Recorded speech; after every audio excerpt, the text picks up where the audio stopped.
Мен Мырзамситова Дана Бағдатқызы, Жезқазған қаласы Теректі елді мекенінде туылдым. Мен үшін Теректіден асқан ыстық, жаныма жақын мекен жоқ. Қасиетті Теректіде бірі білсе, бірі біле бермес киелі Теректі әулие бар.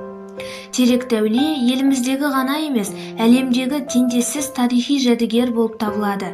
Сондықтан да ол Қазақстанның киелі 100 нысандарының қатарында тұр. Онда тасқа қашалған түрлі петроглифтер мен суреттер сақталған.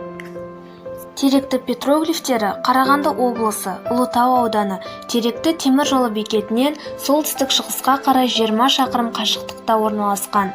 Теректі петроглифтері туралы деректер орта ғасырлық араб зерттеушілерінің жазбаларында кездеседі. Зерттеушілер өз еңбектерінде Ұлытау өңірінде табылған адам іздері бар бейнелер туралы тастағы таңбалар жайлы баяндайды. Ескерткіш 1946 жылы орталық Қазақстан археологиялық экспедицияның зерттеу жұмыстары кезінде тізімге алынған. Жартас суреттерінде қола дәуірінен бастап орта ғасырларға дейінгі аралықты қамтитын түрлі жан-жануарлар бейнеленген. Мұндай жерлер ертеректе культтік, тотемдік рәсімдер орындалатын қасиетті орын ретінде саналған. Әулиелі орындағы ең көп кездесетін сурет аттың бейнесі. Теректі әулиедегі петроглифтердің ең ерекшесі бірінен соң бірі тұрған 12 текенің суреті. 12 текені зерттеушілер адамның мүшелді жасымен, сол секілді күнтізбемен байланыстырады. Бұл әулиелі орында мысық тұқымдасына жататын жыртқыш аңның бір түйір суреті көруге болады. Бұл ерекше бейне де қиялдан туған аңның өзгешелігімен таңғалдырады. Себебі ол ат пен мысық тұқымдас жыртқыштың қосындысының туындысы. Теректі әулиедегі биік саналатын суреттің ұзындығы шамамен 2,5 метрдей. Ені болса 30 сантиметрге жететін тіп-тік түсетін сызық бар. Оны жергілікті тұрғындар әулиенің сырғанағы деп атап кеткен.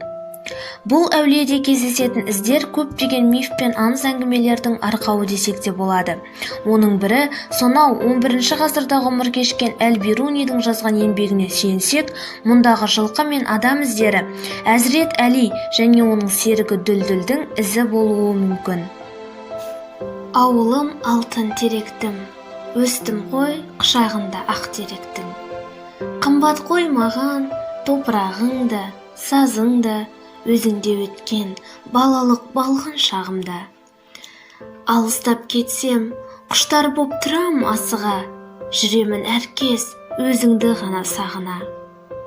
Жарығың өшпей, аспаның ашық болсыншы, ауылым алтын бесігім менің теректім.